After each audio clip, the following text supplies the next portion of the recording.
sambut, inilah dia Intan Zahara. Boleh tunggu langsung ke atas pentas. Oke.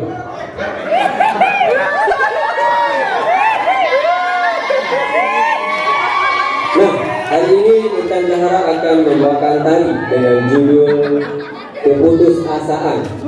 Tarian ini menceritakan tentang seseorang yang ditinggal pergi oleh orang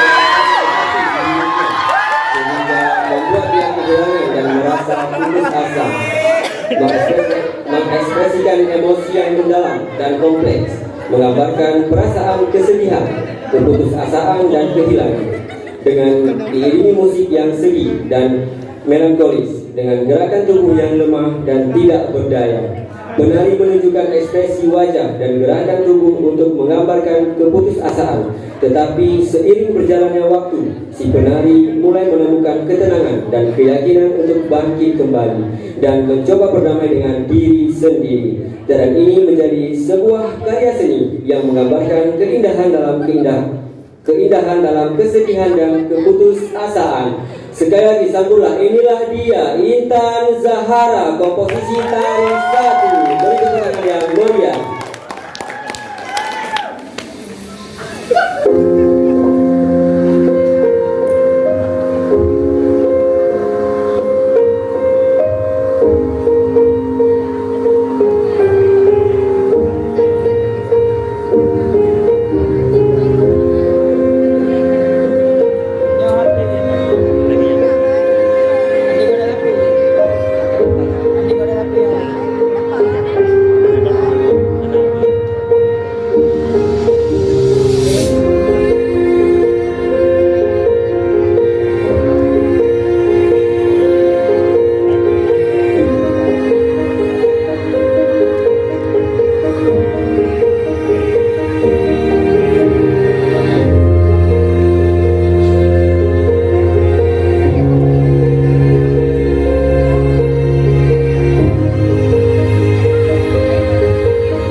Oke, beri tepuk tangan yang meriah untuk Intan Zahara.